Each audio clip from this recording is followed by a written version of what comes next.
I'm here to tell you a little bit about the earlier Kona bikes, their development, some snippets, and then I'll hand it over to Ian. This was the Cascade, the MountShasta. So originally when Dan and Jake started the company, they wanted to use the name Cascade because they're like infatuated with volcanoes.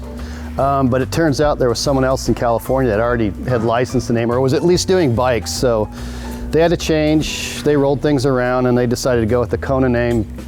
You know, again, the identity with the volcanoes, and ultimately they wanted to retire in Kona when that day would ever come, which will not.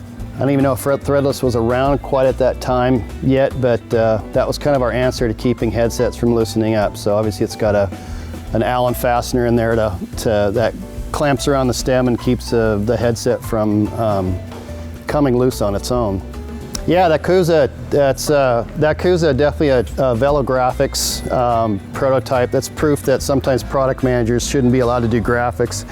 I was trying to match a fork off of a color palette to Tony, and I wanted to do the whole bass fishing boat and checkers, and didn't really know what we were going to be doing for actually our fonts or our style on our graphics. So when it all came together, it was a bit like a vomitorium.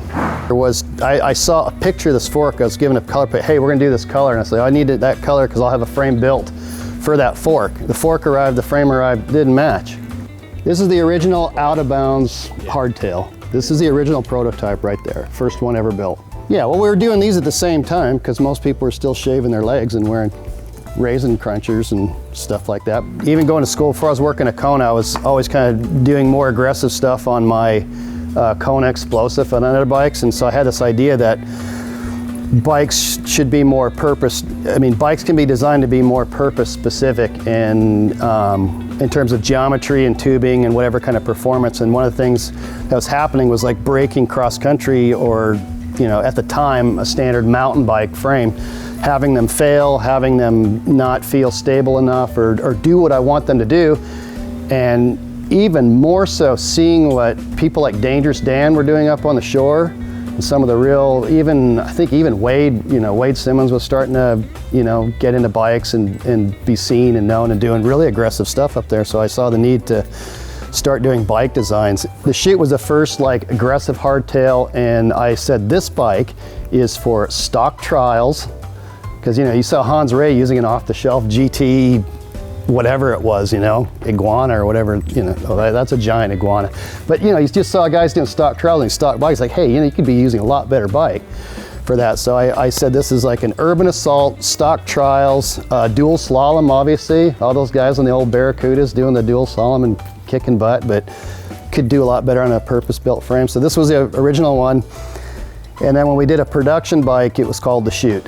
And so it was, one of the first bikes that actually featured gussets in the head tube, heavier tubes,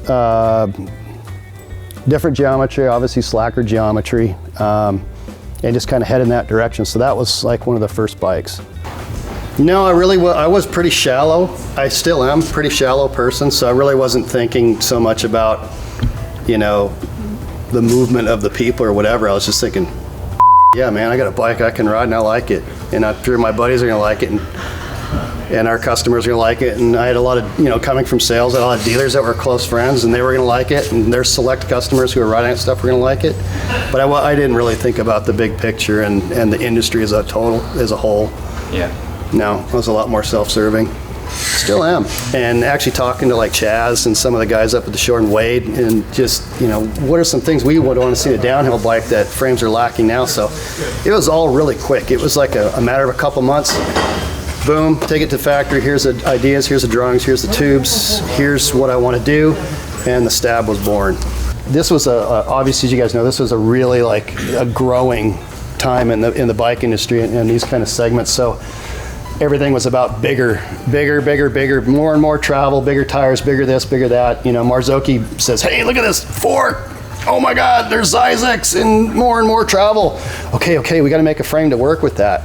Not really thinking, it was kind of, I guess I kind of look back, it's a little bit of a knee-jerk time period. Component makers were starting to drive what frame designers had to do in such a short period that I don't know that all of us really had the time to really think it out. So we were just kind of, all right, you know, you got more travel, the bike's going to go down further, better make some adjustments in the bottom bracket so the chain rings don't end up in the dirt every time you hit a bump. But at the same time, you know, we need some pedal clearance, we need all these things. But it was happening so fast that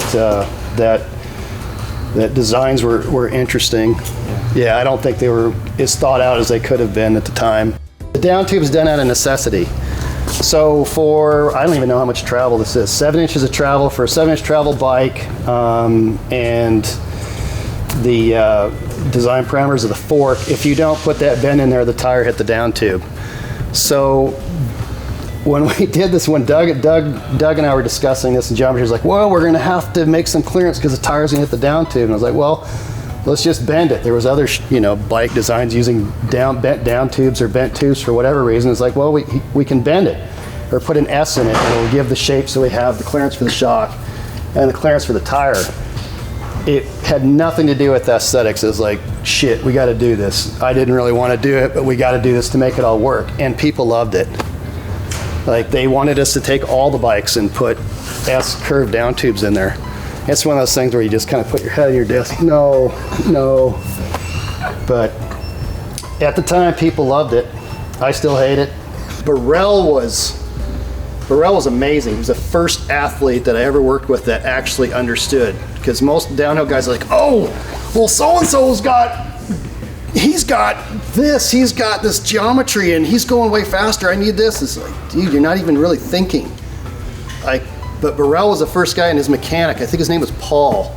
I can't remember his last name. But those two guys actually, when they said, we want this to make the bike do that, yes, you understand.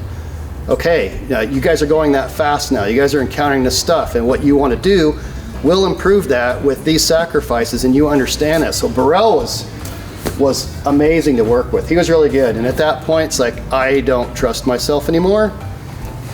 Let's do what Paul and Barel are suggesting, and I just take their input, give it to Doug. Hey, is everything going to fit here?